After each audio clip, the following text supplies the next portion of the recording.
சரி, பிரியமுள்ளவர்களே, நீங்க சொன்னது போலதான் ஒழுங்கக்கூடும் ஆலயம் இன்னைக்கு நற்செய்தியில ஆண்டவர் இயேசு சொல்கிறார், எனது இல்லம் இறைவேண்டலின் இல்லம் வீடு. அப்போ இறைவேண்டல் வீடு அப்படின்னா ஜெபிக்கிற இடம். சர்ச்சில் நாளில் ஜெபிக்கும் இடம், அனைவரும் ஒன்று கூடி இறைவனை துதிக்கிற இடம், இறைவனுடைய ஆசீர்வாதத்தையும் அருள்வரத்தையும் பெற்றுக்கொள்கிற இடம். ஆலயம் என்பது இறைவனுடைய பிரசனம் அதிகமாக இருக்கிற இடம்.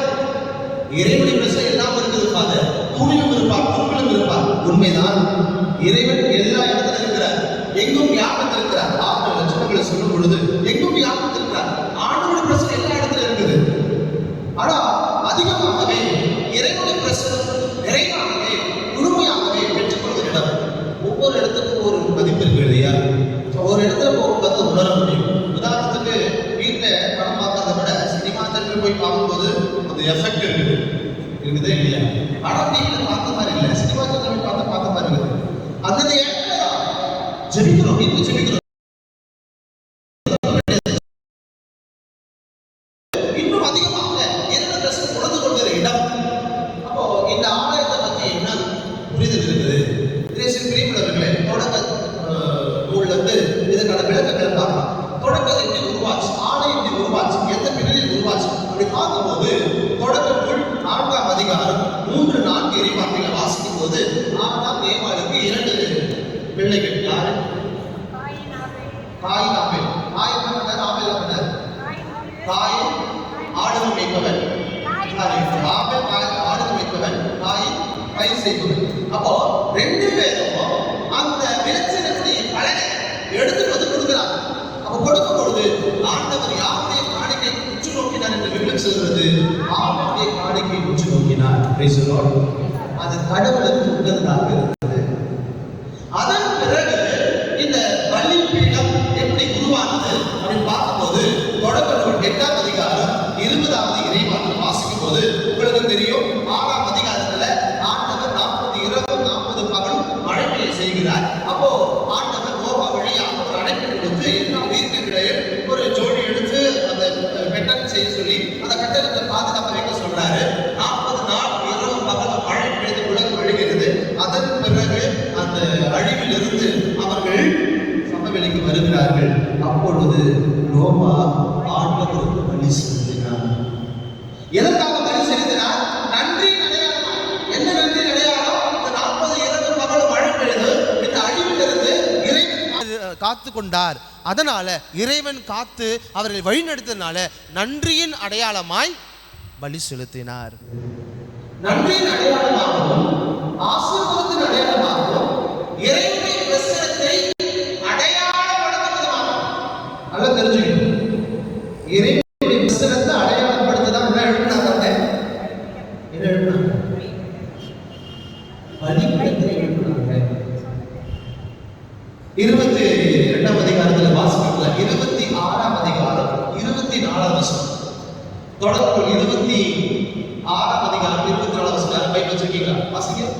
26, 24.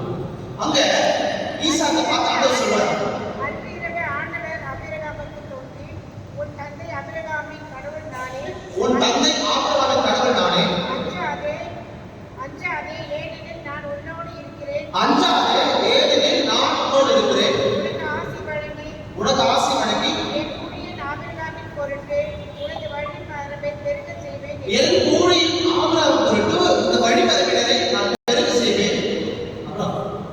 எனவே ஈசாக்கு அங்கே ஒரு பலிபீடம் கட்டி, எனவே ஈசாக்கு உண்மையாகவே ஆண்டவர் இங்கு இருக்கிறார் என்று சொல்லி கடவுளுக்கு ஒரு வழிபடத்தை எழுப்பினார்.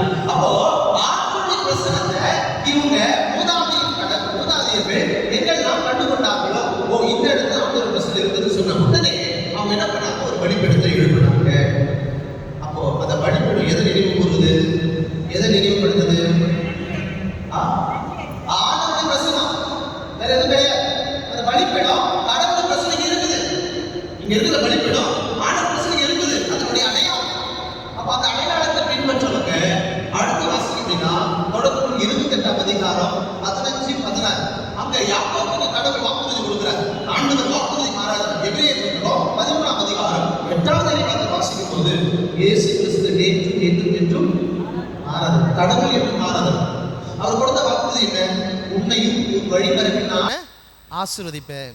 அப்போ ஆசீர்வதிப்பேன் சொன்ன கடவுள் ஆபிரகாமுக்கு தோன்ற பிறகு அவர் ஒரு பலிப்படத்தை எழுப்புறாரு அடையாளமா.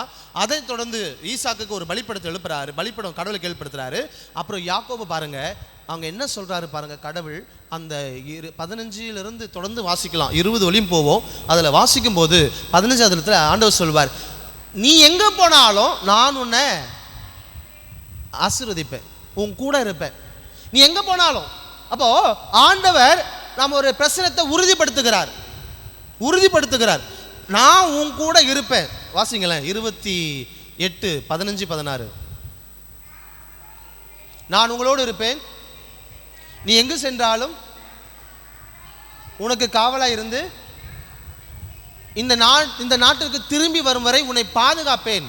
அப்படி வாக்குறுதி கொடுத்த உடனே இந்த யாக்கோபு தூக்கத்திலிருந்து எழுஞ்சி உண்மையாகவே ஆண்டவர் இங்கே பிரசன்னமாக இருக்கிறார் அப்படின்னு சொல்லிட்டு ஆண்டவருடைய பிரசனத்தை உணர்ந்து அவர் சொல்ற வார்த்தை வாசிங்களேன். 17ஆம் வசனம் வாசிங்க. 28, 17. இந்த இடம் எவ்வளவு அச்சத்திற்குரியது, இது இறைவனுடைய இல்லம், விண்ணகத்தின் வாயில். அப்போ பாருங்க, இது அச்சத்திற்குரியது, அது பயம் வேணும். அப்போ ஆண்டவருடைய ஆலயத்துக்கு வரனா இங்க பயம் இருக்கணும். ஏன்? ஆண்டவருடைய பிரசன்னம் இங்க அதிகமாக இருக்கிறது. Price the Lord. இயேசுவுக்கே புகழ், இயேசுவுக்கே நன்றி, மரியே வாழ்க. இயேசு பிரியமுள்ளவர்களே, இப்படி தான் ஆண்டவருடைய பிரசன்னத்தை நம்முடைய மூதாதையர்கள் கண்டு கொண்டார்கள். அதன் பிறகு என்ன ஆச்சு?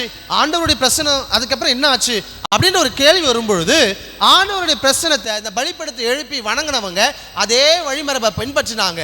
ஆனா விடுதலை பயணம் நூல்ல மோசே வழியா ஆண்டவர் ஒரு கட்டளை கொடுக்கிறார். 25ஆம் அதிகாரத்துல 10 to 22 இறைவார்த்தையில வாசிக்கும் பொழுது ஆண்டவர் சொல்றார், நீ ஒரு உடன்படிக்கை பேழையை செய். போன இடத்துல எல்லாம் பலிபீடம் எழுப்பினாங்கல்ல, இப்ப பாருங்க ஆண்டவர் என்ன சொல்றாரு, எதை செய்யணுமா? உடன்படிக்கை பேழையை செய். அந்த உடன்படிக்கை பேழை எப்படி செய்யணுன்றது தான் விளக்கம். அந்த 25ஆம் அதிகாரம் நீங்கள் ஹோம்ஒர்க் பண்ணணும். 25ஆம் அதிகாரம் 10 to 22 இறைவார்த்தையில வாசிக்கும் போது இப்படி செய்யணும் அப்படி செய்யணும்னு சொல்லிட்டு வழிமுறைகளை கடவுளை மோசேக்கு கொடுக்கிறார். அந்த 21, 22 வாசிங்க அப்படின்னா, நான் கொடுத்த கட்டளையை அந்த உடன்படிக்கை பேழையில் வைப்பாய் அப்படின்னு சொல்லிட்டு ஆண்டவர் சொல்றார். 21 வசனம் வாசிங்க. விடுதலை பயணம் 25, 21.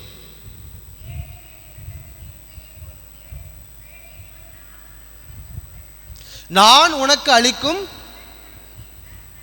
கற்பலகைகளை உள்ளே வை. அப்போ உடன்படிக்கை பேழை ஏற்படுத்தப்பட்டது. அந்த உடன்படிக்கை பேழையில் என்னெல்லாம் இருந்துச்சு?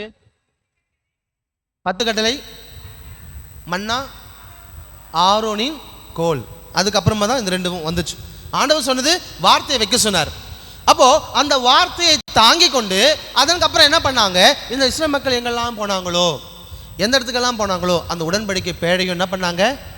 கூடவே கொடுத்துட்டு தூக்கிட்டு போனாங்க. ஏன் தூக்கிட்டு போனாங்க? உடன்படிக்கை பேழைனா என்னது? கடவுளுடைய பிரசன்னம்.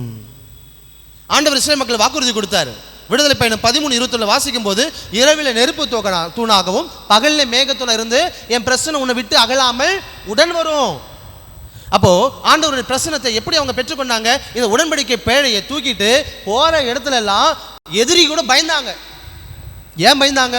அப்பா விளையாடாதீங்க, அவங்க கூட யார் இருக்கிறாரு? கடவுள் இருக்கிறாரு, அவங்க கிட்ட சும்மா போக முடியாது. அந்த பய உணர்வு இருந்துச்சு. அப்படி இந்த உடன்படிக்கை பேழையை கொண்டு வந்தவங்க அந்த உடன்படிக்கை பேழை போற இடத்துல ஆசீர்வாதம் கிடைச்சது. ஆனா அந்த உடன்படிக்கை பேழையை சரியான முறையில் பயன்படுத்தலைன்னா அதனாலையும் வாழ்க்கையை இழந்தாங்க. உதாரணத்துக்கு சொல்லணும்னா 2 சாமுவேல் புத்தகம் 6ஆம் அதிகாரத்தில் 5வது வசனம் 6ஆவது வசனம் வாசிக்கும்பொழுது, அந்த உடன்படிக்கை பேழை முன்னாடி தாவீது ராஜா ஆடிக்கிட்டு வராரு. யாழ் இசைத்து பாடி புகழ்ந்து ஆண்டவரை துதித்து ஆராதித்து கொண்டு வருகிறார்கள். அப்போது காளைகள் மிரள, அப்போது உசான்றவர் அதை தொடராரு. உடனே ஆண்டவர் சினம் அதை தாக்க அங்கேயே மாண்டு போனார். ஏன் மாண்டு போனார்? ஆண்டவருடைய பிரசன்னத்துக்குள்ளே வரும்போது நாம் என்ன பண்ணணும்? பரிசுத்தப்படுத்திக்கணும். இறைசில் பிரியமுள்ளவர்களே, இது ரொம்ப முக்கியம். அங்க பாருங்க, அதற்கு அப்புறமா பயந்து எல்லாரும் அந்த உடன்படிக்கை தூக்கிட்டு போறதுக்கு பயப்படுறாங்க. ஏன்னா அந்த பிரச்சனை சாதாரண விஷயம் கிடையாது. தகுதியற்ற முறையில் அவன் ஒரு பிரச்சனத்தை தொட முடியாது. அப்போ தகுதியான விதத்தில் தொடணும். அதுக்கப்புறம் விட்டுட்டு போயிடுறாங்க. 11ஆம் வசனம் வாசி அப்படின்னா, ஓபேதுன்ற ஒரு வீட்டில் இந்த உடன்படிக்கை பேழை இருக்குது. அங்கே ஆண்டவர் தங்குகிறார், ஆசீர்வாதத்தை பொழிகிறார். Praise the Lord, praise the Lord. இப்போ தெரியுதுங்களா, நீங்கள் கோயிலுக்குள்ளே நுழையும் போது எத்தனை பேருக்கு அந்த பழக்கம் இருக்குதுன்னு தெரியல. இங்கே தீர்த்தம் வச்சுருக்கிறாங்களா இல்லையா? வச்சுருப்பாங்கன்னு நினைக்கிறேன். இல்லை, அது பணிகள் நடந்து கொண்டு இருக்கிறது, அதனால் வைக்கல போல. கோயிலுக்குள்ளே என்ட்ரன்ஸில் வரும்போது என்ன பண்ணுவாங்க? தீர்த்தம் வச்சுருப்பாங்க. ஏன் தீர்த்தம் வச்சுருக்கிறாங்க? நீ உள்ளே வர இடம் என்னது? ஆண்டவர் சொன்னார் மோசே கிட்ட, என்ன சொன்னார்? நீ நிற்கிற இடம் புனிதமானது, தூய்மையானது, பரிசுத்தமானது. நீ என்னை பார்க்க வர அப்படின்னா சும்மா ஏனத்தான வரக்கூடாது, நீ பரிசுத்த உள்ளத்தோடு வா. அதனால தான் திருப்பலியில் நம்ம எதுக்கு சொல்கிறோம்? நம்முடைய பாவங்களை மன்னிப்பையும் கேட்போம். எதுக்கு கேட்குறோம்? பரிசுத்தமான பலியில் நீங்களும் நானும் பங்கெடுக்க போகிறோன்னா நம்ம என்ன பண்ணோம்? பரிசுத்தப்படுத்திக்கணும். அதனால தான் ஆலயத்தில் வரும்பொழுது அந்த தீர்த்தத்தை தொட்டு தலையில் வச்சுட்டு வரோம். எதுக்குன்னா அங்கே இருக்கிற பாவம் பழியெல்லாம் மன்னிச்சா. அதனால தான் இந்த எல்லா வழிபாட்டு தலங்களையும் பாருங்களேன், எல்லா வழிபாட்டு தலங்களை எடுத்துக்கோங்க. இப்போ இஸ்லாம் சகோதரர் கோயிலில் நுழையும் போது சும்மா நுழைஞ்சிருவாங்களா? அங்கே குழா இருக்கும், நிறைய ஒரு 10-15 குழா போட்டிருப்பாங்க. போட்டு கையை போட்டு காலை போட்டு தேய்ச்சிட்டு தான் உள்ளே வருவாங்க. ஒரு இந்து சகோதர சகோதரியுடைய கோயிலுக்கு போங்க, அங்கே கோயிலுக்கு முன்னாடி என்ன இருக்கும்? குளம் இருக்கும். குளத்தில் போயிட்டு காலையும் கையும் கழுவிட்டு தான் உள்ளே வருவாங்க. அதே தாங்க இங்கேயும். கடவுள் அப்படின்னா பரிசுத்தமானவர், தூய்மையானவர். அந்த பரிசுத்தமான தூய்மையான கடவுளை பார்க்க போறோம் அப்படின்னா நாம தகுதிப்படுத்திக் கொள்ள வேண்டும். ஆலயம் என்பது இறைவேண்டலின் வீடு. இறைவன் நம்மை ஆசீர்வாதங்கள் நிரப்புற ஒரு இடம். அந்த இடத்துல நம்ம எப்படி இருக்கிறோம்? இப்படி உடன்படிக்கை பேழை அவர்களோடு வந்து கடைசியில் அந்த உடன்படிக்கை பேழை எங்கே போய் சேர்ந்துச்சு அப்படின்னா, 1 அரசர்கள் 8ஆம் அதிகாரத்தில் வாசிக்கும்போது அங்கே இந்த உடன்படிக்கை பேழையை முதலாக கடவுளுக்கென்று சாலமன் ஒரு ஆலயத்தை கட்டி அந்த ஆலயத்தை அபிஷேகம் பண்ணி அந்த இடத்துல வைக்கிறாரு. அங்கே குருக்கள் முன்னிலையில் வைக்கிறாங்க. அந்த இடத்துல தான் இந்த உடன்படிக்கை பேழை வைக்கப்படுகிறது. 13ஆம் வசனத்தில் ஆண்டவர் பிரசன்னம் அந்த எருசலேம் ஆலயத்துக்கு போய் சேருது. இப்போ தெரியுதுங்களா எப்படி இந்த கடவுளுடைய பிரசன்னம் வந்துச்சு அப்படின்னு? அவங்க முதல்ல பலிப்படை எழுப்பினாங்க. அதன் பிறகு தான் நாகரிகம் வளருதில்ல. இந்த கோயில் இப்படி இருந்துச்சா முன்னாடி? இப்படி இல்லைல்ல, அது பழைய கோயிலாக இருந்துச்சுல்ல. அதுக்கப்புறம் புது கோயில். இது எத்தனை வருஷம் போவோம்? 50 வருஷமோ 60 வருஷமோ திருப்பி இந்த கோயிலை 60-50 வருஷத்துக்கு அப்புறம் திருப்பி புதுப்பிப்பாங்க, வேலைகள் நடக்கும். அதே மாதிரி தான் அந்த எருசலேம் ஆலயம் அந்த சாலமோன் கட்டப்பட்டது. அங்கே ஆண்டவருடைய பிரசன்னம் போய் சேர்ந்தது. அதுக்கப்புறம் உங்களுக்கு தெரியும், திரும்பவும் இந்த இஸ்ராயல் மக்கள் தவறுகளை செய்கிறனால உங்களுக்கு தெரியும் அந்த உசா எப்படி இறந்தாரோ அதே போல இந்த மக்கள் மீண்டும் மீண்டும் ஆண்டவருடைய பிரசனத்தை மறுத்தனால, உணர்ந்து கொள்ளாம இஷ்டமா வாழ்ந்தனால திரும்பவும் இந்த இஸ்ராயல் மக்கள் பாபிலோனியத்துக்கு அடிமைகளாக போறாங்க. அப்புறமா எஸ்ரா நிகமே டைம்ல நேரத்தில் திரும்பவும் வந்து இந்த எருசலேம் ஆலயத்தை புதுப்பிக்கிறார்கள். அந்த தீக்கிரையாக்கிட்டு மோசமான நிலையில் திரும்பவும் புதுப்பிக்கிறாங்க. அவங்களுடைய நேரத்தில் நடக்குது. அதன் பிறகுதான் இப்போ இயேசுவுடைய காலம். பிரியமுள்ளவர்களே, யூதர்களை பொறுத்தவரையும் ஒவ்வொரு வருஷமும் இந்த ஆலயத்துக்கு போகணும். எருசலேம் தேவாலயத்துக்கு போயிட்டு பாவம் போக்கும் பலியை ஒப்பு கொடுக்கணும். எப்படி நாங்கள் வருஷம் வேளாங்கண்ணி போவோம் ஃபாதர், வருஷம் இந்த கோயிலுக்கு போவோம் ஃபாதர், அந்த கோயிலுக்கு போவோம் ஃபாதர் அப்படின்ற ஒரு பழக்கம் நமக்கு குடும்பத்தில் இருக்கிறது போல இஸ்ராயல் மக்களுக்கு இருந்துச்சு, யூதர்களுக்கு இருந்துச்சு. லூக்கா நற்செய்தி 2ஆம் அதிகாரம் 41வது இறைவார்த்தையில் நீங்கள் வாசிங்க அப்படின்னா, வருடந்தோறும் பாஸ்கா விழாவை கொண்டாடுவதற்கு இயேசுவும் அவருடைய பெற்றோரும் எருசலேமுக்கு போனார்கள். லூக்கா நற்செய்தி 2ஆம் அதிகாரம் 41. இப்படிப்பட்ட ஒரு சூழ்நிலையில ஒவ்வொரு வருஷமும் போனாரு. ஆனா இயேசு தன்னுடைய இறுதி நேரத்தில் இருக்கிறாரு. அதனால இந்த நற்செய்தியில லூக்கா நற்செய்தி 19:41 வாசிக்கும் பொழுது இயேசு இந்த எருசலேம் ஆலயத்தை பார்த்து அழுதார். ஏன் அழுதாரு? 2 முறை தான் பைபிளில் இயேசு அழுதான்னு இருக்குது. யோவான் நற்செய்தி 11ஆம் அதிகாரம் 35 வசனத்தில் தன்னுடைய நண்பருக்காக அழுதார். ஜீசஸ் வெப்ட், அதுதான் இங்கிலீஷ் டிரான்ஸ்லேஷன். ஏசு கண்ணீர் விட்டு அழுதார் அப்படின்னு நம்ம தமிழில் இருக்கிறனால பெருசாக தெரியுது. இருக்குதுலே சின்ன வேர்ஸ் எதுன்னா 11:35 ஜீசஸ் வெப்ட், அது மட்டும்தான் ஒரு வேர்ஸ். சப்ஜெக்ட் வேர்ப் இங்கிலீஷில். தமிழில் இருக்கும்போது 2 வார்த்தை எக்ஸ்ட்ரா வரலாம். ஏன் அழுதாருன்னா, இப்படி ஆண்டவருடைய பிரசன்னத்தை தாங்கிய அந்த இடம் கூடிய சீக்கிரத்தில் ஆண்டவருடைய பிரசன்னத்தை உணராமல் அது கல்லின் ஒன்றின் மேல் ஒன்று இல்லாதபடி உடைய போகிறது. 43-44 லூக்கா நற்செய்தி 19 வாசிக்கும் பொழுது கல் ஒன்றும் இல்லாமல் ஒன்றும் நடக்க போகுது. இப்போ ஒன்றுமே கிடையாது, ஒரு சோறு மட்டும்தான் இருக்குது. அந்த செவத்தில் போய் தான் என்ன பண்ணுறாங்க, முட்டிக்கினே இருக்கிறாங்க.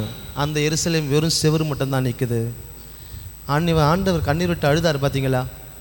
இன்னும் இஸ்ராயலுக்கும் பாலஸ்தீனுக்கும் சண்டை முடிவு வரலை. உங்களுக்கு ஹோலி லேண்ட் போகிறவங்களாம் எனக்கு தெரியல, அது வந்து ஒவ்வொருத்தர்கிட்ட கண்ட்ரோல் இருக்குது. யூதர்கிட்ட இருக்கிறாங்க, இஸ்லாம் சகோதரர்கிட்ட இருக்குது, அதெல்லாம் நிறைய ரூல்ஸ் இருக்குதுன்னு சொல்லியிருக்கிறாங்க.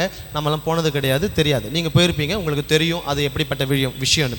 ஓகே, இப்போ எதுக்குங்க இன்னைக்கு ஆண்டவர் சாட்டை எடுத்து அடித்தார்?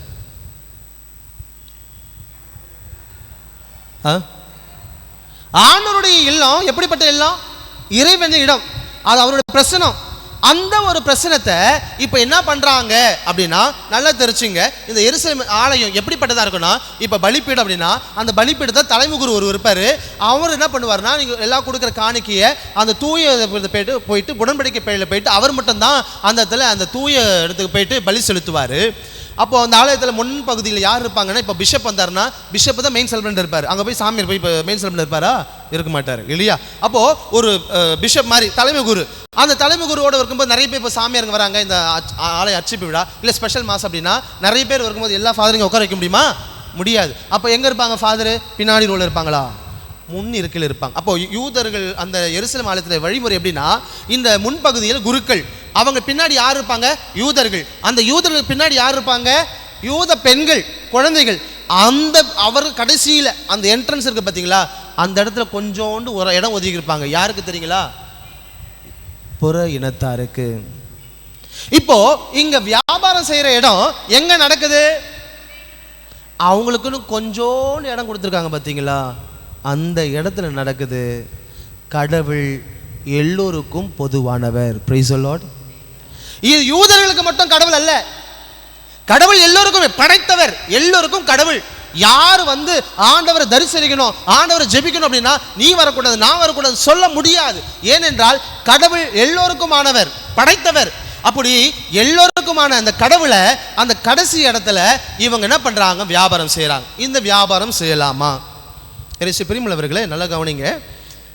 அந்த காலத்தில் இந்த எருசலேம் காலத்து வரும்பொழுது பலி செலுத்தணும்னு சொன்னேன் இல்லையா, அந்த பலி செலுத்துகிற புறாக்களாகவும் இல்லைன்னா அது பேர் என்ன ஆடுகளாக இருக்கட்டும், அங்கேருந்து வாங்கி பாவம் போக்கும் பலியை ஒப்பு கொடுப்பாங்க.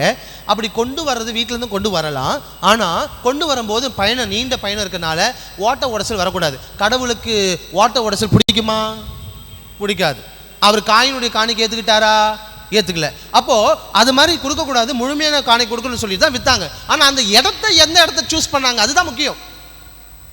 இப்போது மெழுகுத்திரி விற்கிறோம் கோயிலில், மெழுகுத்திரி விற்கலாமா விற்கக்கூடாதா? நிறைய பேர் சட்டம் பேசுவோம், அது வேண்டாம். சட்டத்தை பற்றி இல்லை. ஏன் மெழுகுத்திரி விற்கிறாங்க? ஏன்னா வரும்போது அவசரமாக வருவோம், கடையை போய் தேடி இருக்க முடியாது. சரி கோயிலுக்கு போனால் அங்கே மெழுகுத்திரி இருக்கும். இப்போ வந்து கோயிலில் நம்ம வரும்போது நம்ம என்ன வேண்டுதல் செய்கிறோம்? மெழுகுத்திரி ஏற்றுறது வேண்டுதல் செய்கிறோம். அப்போ இங்கே கோயிலில் இருக்கும்போது வாங்கிறதுக்கு ஈஸியாக இருக்கும். அதுதான் அந்த கோயிலில் வச்சுரு ஒரு மாலையோ ஒரு மெழுகுத்திரியோ இல்லை நம்ம காணிக்கை செலுத்துகிற விஷயங்களோ இருக்கும். அந்த காலத்தில் அப்படி இருந்துச்சு.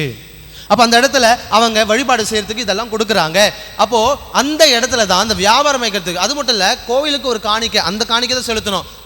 ஆட்சி ரோமையருக்கு கடவுளுக்குரியதை கடவுளுக்கும் சீசருக்குரியதை சீசருக்கும் கொடுக்க சொன்னாங்கல்ல. அந்த செப்பு, அதாவது கோயிலில் கொடுக்குற காணிக்கை வேற, அந்த மக்கள் பயன்படுத்துகிற காணிக்கை வேறு. அதனால மணி சேஞ்சிங் பண்ணணும். கோயிலில் காணிக்க கொடுக்குன்னா அந்த பணத்தை மாற்றிட்டு, ஏன்னா ஒவ்வொருத்தரும் ஒவ்வொரு மொழிலேருந்து வராங்க, ஒவ்வொருத்தரும் ஒவ்வொரு விதமான பண முறை வச்சுருந்தாங்க. இப்போ இந்தியாவில் வரும்போது நான் யூரோ வச்சுருக்கேன்னு சொல்லிட்டு எல்லாருக்கிட்ட கொடுக்க முடியுமா? பணத்தை இந்த இந்தியாவுக்கு வந்து நம்ம என்ன பண்ணோம்? மாற்றிக்கணும். இந்திய பணத்தை நீ வெளிநாட்டில் இருக்கும்போது அந்த இடத்துக்கு மாதிரி அந்த பணத்தை மாற்றிக்கணும். அப்போது அது போல் செஞ்சவங்க வந்து அங்கே இருந்தாங்க.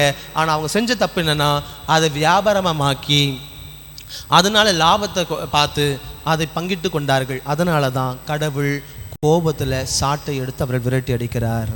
Price the Lord. ஆண்டவர் பாருங்க, ஒரு பரிசுத்தமான இடம்ன்றது அடிக்கடி மென்ஷன் பண்ணின்னு இருக்கிறாரு. அந்த பரிசுத்த இடத்தை நம்ம அந்த பரிசுத்தமாக வைக்கலைன்னா கடவுளுக்கு கோபம் வரும். ஏனென்றால் இது இறைவேண்டல் இடம். இங்கே வரவங்க ஜெபிக்க வராங்க. இங்கே வரும்போது செல்ஃபோனில் நம்ம யோசிச்சு பாருங்க, இப்போ எங்கே ஒரு முக்கியமான இடத்துக்கு போகிறோம் அப்படின்னா உடனே அங்கே செல்ஃபோன் எடுத்து பேசுவோமா? ஒரு ஐபிஎஸை பார்க்க போகிறோம், ஒரு ஐஏஎஸை பார்க்க போகிறோம், ஏன் அப்படி வேணாம் ஒரு வட்டாட்சியரை பார்க்க போகிறோம், இல்லைன்னா ஒரு ஆளை பார்க்க போகிறோம், அவர்கிட்ட அப்பாயின்மெண்ட் வாங்க போகிறோம், இல்லைன்னா ஒரு பங்கு சாமியார் பார்க்க வரீங்க. அவங்ககிட்ட பேச வரும்போது நீங்கள் பேசிகிட்டே இருக்கீங்க, உங்கள் ஃபோன் அடிக்குது, உடனே நீங்கள் என்ன பண்ணுவீங்க? ஒன்று ஃபோனை சைலண்டில் பண்ணுவீங்க, இல்லை அப்படின்னா நான் ஃபாதர்கிட்ட பேசியிருக்கிறேன் அப்புறமா நான் பேசுகிறேன் சொல்லுவோம். ஆனால் கோயிலில் மட்டும் உட்காந்து எதுக்காக வரோம்? ஆண்டவர் என்ன பண்ணாரு கவனிங்க. அன்றைக்கி என்ன பண்ணாருன்னா தலைமுகர்கள் ஒழித்து விட ஆரம்பித்தார்கள். ஆனால் ஆண்டவர் என்ன பண்ணார்? இயேசு அங்கு தினந்தோறும் கோவிலில் கற்பித்து வந்தார். கோயில் எது இடம்? ஆண்டவருடைய வார்த்தையை போதிக்கிற இடம், ஆண்டவருடைய வார்த்தை கேட்டு மனமாறுகிற இடம், ஆண்டவருடைய வார்த்தை கேட்டு அதன்படி வாழ்வதற்கான தயாரிப்பின் இடம், அதற்காக மன்னிப்பு கேட்கிற இடம், ஆண்டவருடைய இரக்கத்திற்காக ஜெபிக்கிற இடம். அப்படிப்பட்ட இடத்துல நம்ம எப்படி பயன்படுத்திக்கிறோம்? அந்த ஒரு கேள்வி பிரியமுள்ளவர்களே கடவுளுக்கு அருவருப்பை தரும். யோசிக்க வேண்டும். அப்போது இந்த ஆலயத்தை ஆண்டவர் அருவருக்கிறார் என்றால் ஆண்டவர் கொடுத்த ஆலயமாகிய இந்த உடலை பரிசுத்தமாய் வைக்க தவறினால் கடவுளுடைய கோபம் வருமா வராதா? வரும். 1 கொரிந்தியர் 3:16-17-18 வாசிக்கும் போது அழகா பவுல் சொல்றாரு, நீ கடவுளுடைய வாழும் இல்லம், ஆவியானவர் உனக்குள் குடியிருக்கிறார், உனக்கு தெரியாதா அப்படின்னு ஒரு கேள்வி கேட்கிறார். அப்போ எப்படி இந்த ஆலயம் பரிசுத்தமா இருக்கணும், சுத்தமா இருக்கணும், ஆண்டவர் வார்த்தை கேட்கணும் அப்படின்னுமோ அதே போல ஆண்டவரும் இந்த உடலை பரிசுத்தமாய் வைத்துக் கொள்ள அழைப்பு கொடுக்கிறார். இந்த உடலும் கடவுளுக்கு உரியது. ஏனென்றால் கடவுளால் படைக்கப்பட்டவர்கள், மண்ணில் இருந்து படைத்து அவனுடைய நாசிகளில் உயிர் மூச்சை ஊத மனிதன் உயிர் உள்ளவனானான். அப்படி கடவுளால் படைக்கப்பட்ட இந்த உடல் எப்படிப்பட்டதாக இருக்கிறது? இந்த உடலை நம்ம என்னென்ன எப்படியெல்லாம் இந்த உடலை எவ்வளவு அசிங்கப்படுத்த முடியுமோ, கேவலப்படுத்த முடியுமோ, பரிசுத்தப்படுத்த இல்லாம வாழ்ந்தோம் அப்படின்னா கடவுளுக்கு அருவருப்பை தரும். யோசிச்சு பாருங்க, குடிச்சு குடிச்சு உங்க வாழ்க்கையை நீங்க உடலை கெடுத்துக்கிறீங்களா? உங்க உடலை நீங்க சரியான ரெஸ்ட் இல்லாம உடலை கேர் பண்ணணும். ஏன்னா இதுவும் ஆண்டவர் வாழுகிற இல்லம். எப்படி ஆண்டவர் வாழும்? ஒவ்வொரு திருப்பலியில் வந்து இந்த பலிபீடத்தில் தன்னையே பலியாக கொடுக்கிற இயேசு கிறிஸ்துவை நாம் பெற்றுக்கொள்கிறோம் என்றால் எப்படி ஆண்டவருடைய திருவுடலை பலி செலுத்த பிறகு அந்த நற்கருணை பேழை, உடன்படிக்கை பேழை நற்கருணை பேழையாக மாறி இருக்கிறதோ, அந்த நற்கருணை பேழைக்குள்ளாக ஆண்டவருடைய உடல் இருக்கிறதோ, திருவிருந்தில் பங்கெடுக்கிற உங்க உடலும் அதே நற்கருணை பேழையாக மாறுகிறது. Price the Lord. அந்த இடத்த சுத்தமாக வச்சுக்கல என்ன பண்ணுவீங்க? ஃபாதர் அது சுத்தமாக இல்லைன்னு சொல்வீங்கல்ல. அப்போது ஒவ்வொரு திருப்பலியிலும் நீங்களும் நானும் நன்மை வாங்குறோமே, அந்த நன்மை வாங்கும்போது யார் வரா? அப்பம்மா வருது. யார் வரா? ஆண்டவர் வரா. அப்போ ஆண்டவர் வந்து ஆலயமாகிய உன்னுடைய உடலை தங்குறாருன்னா இந்த உடலை நீயும் நானும் எப்படி வச்சு பேணி பாதுகாக்கிறோம்? இந்த உடலை எப்படியெல்லாம் அசிங்கப்படுத்துகிறோம்? அதனால தான் மார்க் 7:21-22 வாசிக்க அப்படின்னா இந்த உடலை தீமை செய்கிற, இந்த உடலை தீமைப்படுத்துகிற இந்த கெட்ட எண்ணங்கள், கெட்ட சிந்தனைகள் எல்லாத்தையும் நீ மாற்றணும் அப்படின்ற ஒரு அழைப்பு அங்கே கொடுக்கப்படுகிறது. இந்த ஆலயம் ஏனென்றால் இறைவனுடைய பிரசன்னம் தங்குகிற இடம். எப்படி நீ ஜெபிக்கிறியோ, எப்படி நீ ஆண்டவரை போற்றுகிறாயோ, துதிக்கிறாயோ, ஆண்டவரை மகிமைப்படுத்துகிறாயோ, இந்த ஆலயத்தை புனிதப்படுத்துகிறாயோ, அதே போல உன்னுடைய உடலையும் நீ புனிதப்படுத்திக் கொள்ளாமல் இருந்தால் ஆண்டவரும் மனம் வருத்தப்படுவார். நேரடியாக வந்தாருன்னா அடித்து எல்லாரையும் அடிப்பார். ஏன்னா நம்ம யாருமே அந்த உடலை பரிசுத்தமாக வைத்துக் கொள்வதில்லை. பிரியமுள்ளவர்களே, ஆண்டவர் சன்னிதானத்தை வந்து ஜெபிக்க வந்திருக்குன்னா உண்மையாகவே இந்த பிரச்சனை இருக்குது. ஆண்டவர் அந்த தொடக்கத்திலிருந்து இன்று வரை ஆண்டவர் பிரச்சனை விட்டு அகவே இல்லை. அவர் வழிமறையாய் பரம்பரையா ஆசீர்வாதம் கொடுத்துட்டு இருக்கிறார். உனக்கு, உன் அப்பா அம்மாவுக்கு, உன் தாத்தா பாட்டிக்கு, உன்னுடைய பிள்ளைகளுக்கு, அவருடைய பிள்ளைகளுக்கு ஆசீர்வாதத்தை கடவுள் கொடுக்க தயாராக இருக்கிறார். ஆனால் அதை தகுதியானவர்கள் நம்ம தயாரித்துக் கொள்ள வேண்டும். அந்த தயாரிப்பு இல்லை அப்படின்னா உசாவுக்கு என்ன நேர்ந்ததோ அதே போலதான், அந்த தேவாலயத்தில் என்ன நடந்துச்சோ ஆண்டவர் சாட்டை எடுத்து அடிச்சு விரட்டினாரோ அதே போலதான் நீங்களும் நானும் இந்த ஆலயத்திற்கும் ஆண்டவருடைய வார்த்தைக்கும் செவி கொடுக்காத கடவுளுடைய சினம் உங்க மேலேயும் என் மேலே விழும். தண்டித்து திருத்துவேன். 2ஆம் 3ஆம் தலைமுறை வரை விடுதலை பயணம் 20ஆம் அதிகாரம் 3:4 வாசிக்கும் போது 2ஆம் 3ஆம் தலைமுறை தண்டித்து திருப்பேன். ஏன்? கடவுளுடைய வார்த்தைக்கு முக்கியத்துவம் கொடுக்காம, கடவுளை வணங்காம, கடவுளை தொழுதுகை செய்யாம, ஆண்டவரை விட்டு விலகி போயிட்டு எல்லா பாவங்களும் பண்ணிக்கிட்டு அப்புறம் வரேன் இப்போ வரேன்னு சொல்றதெல்லாம் கடவுளுக்கு பிடிக்காது. மனமாறு, ஆசீர்வாதத்தை பெற்றுக்கொள். மனமாறலையா ஆசீர்வாதத்தை கொடுக்க மாட்டார். அதை தான் 1 கொரிந்தியர் 11:27 இறைவார்த்தையில் வாசிக்கும் போது, எவராவது தகுதியற்ற நிலையில் ஆண்டவருடைய உடலையும் அவருடைய இரத்தத்தையும் பருகினால் அதற்கான நீங்க பாவம் அறிவித்துக்கு ஆண்டவர் சினம் மேலே விழும். தகுதியற்ற முறையில் திருவிருந்தில் பங்கெடுக்கிறோம் அப்படின்னா ஆண்டவருடைய ஆசீர்வாதத்தை பெறுவதற்கு பதிலாக சினத்தை வாங்கிட்டு போவோம், கோபத்தை வாங்கிட்டு போவோம். ஏன்? தகுதியற்ற நிலையில் பெற்றுக்கொண்டால் கடவுளுக்கு பிடிக்காது. அதனால தான் ஒவ்வொரு திருப்பலியிலும் பரிசுத்தமான கடவுள் உள்ள வாங்குறேன்னா ஒவ்வொரு திருப்பலியும் நான் எப்படி இருக்கிறேன், அதனால தான் வார்த்தையை தயாரிக்கணும். ஸ்ட்ரெயிட்டாக வந்து நன்மை வாங்கினா கடவுளுக்கு பிடிக்காது. நீ தொடக்கத்திலே மன்னிப்பு கேட்கணும். மன்னிப்பு கேட்ட மட்டும் பத்தாது, கடவுளுடைய வார்த்தை, ஆண்டவர் எனக்கு என்ன சொல்லி கொடுக்குறார், எனக்கு என்ன சொல்றார், அந்த வார்த்தையை கேட்கணும். இதெல்லாம் செஞ்சாதான் அந்த ஆசீர்வாதம் நம்மோடு தங்கும். எனவே இந்த நாளில் ஆண்டவருடைய பிரசனத்துக்கு வந்திருக்கிறோம் அப்படின்னா நம்ம வாழ்க்கையை ஒவ்வொரு நேரம் சீர்தூக்கி பார்க்க வேண்டும். நான் தகுதியான முறையில் இன்னைக்கு ஆசீர்வாதம் பெற வந்திருக்கிறேன்னா, ஏன் ஆசீர்வாதம் கிடைக்கல, ஏன் ஆசீர்வாதம் கிடைக்கல? தகுதியற்ற நிலையில் நீ வந்து ஜெபம் பண்ண ஆண்டவரே ஆண்டவரே என்று சொல்பவர்களாம் விண்ணரசுக்குள் நுழைய முடியாது. மத்தேயு 7:21.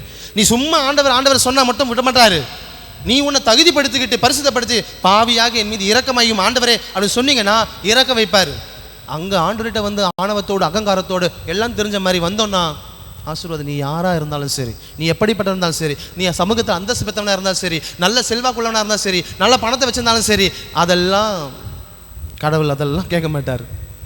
எல்லாம் எது வச்சுருந்தாலும் நீயும் நானும் கடவுளை சந்திச்சு தான் ஆகணும். இங்கே சந்திக்க வரலனாலும் இறந்த பிறகு சந்திச்சே ஆகணும். நவம்பர் மாதத்தில் இறந்தவர்கள் ஜெபிக்கிற மாதம் சந்திச்சே ஆகணும். அப்போ பதில் சொல்கிறதுக்கு என்ன பேலன்னு சொன்னால் விட மாட்டார், பதில் சொல்லி தான் ஆகணும். அப்படிப்பட்ட ஒரு சூழ்நிலை அங்கே நிறுத்தி அசிங்கப்படுறதுக்கு முன்னாடி இப்போவே மனம் மாறு, இப்போ வாழும்போதே வாழ், அப்பயே உணர்ந்துக்கொள். ஆண்டவருடைய பேசணும். இந்த இடம் ஐயோ பயத்துக்குரிய இடம்னு சொல்லிட்டு எப்படி யாக்கோபு சொன்னாரோ அதே போல் இந்த இடம் பயத்துக்குரிய இடம், பரிசுத்தமான இடம். இந்த இடத்துல நீ கேட்டால் கொடுப்பாரு, ஆனால் நீ தகுதியற்ற நிலையில் இருந்தால் அடிப்பார் அந்த பயத்தோட. அதனால தான் இன்னைக்கு கடவுள் பயமே இல்லாதனால தாங்க தப்பு பாவம் அதிகமாகுது. ஏன்? கடவுள் பயம் இல்லை. உங்கள் பிள்ளைகளுக்கு கடவுள் பயம் சொல்லித்தரீங்களா? சொல்லித்தரது இல்லை. அப்போ கடவுள் பயம் உங்களுக்கும் இல்லை, உங்கள் பிள்ளைகளுக்கு இல்லைன்னா அப்புறம் என்ன, எங்கே போய் முடிய போகுது இந்த வாழ்க்கை? சிந்திக்க வேண்டிய விஷயம். ஆண்டவர் இன்னைக்கு சாட்டை எடுத்து அடித்தார்னா அதே போல் நரகத்தை தள்ளின பிறகு ஒன்றும் பண்ண முடியாது. அதுக்கு முன்னாடியே பாதுகாத்துக்கணும்னா இந்த ஆன்மா கரைபடாமல், இந்த உடல் கரைபடாமல் ஆண்டவருக்கு முழுமை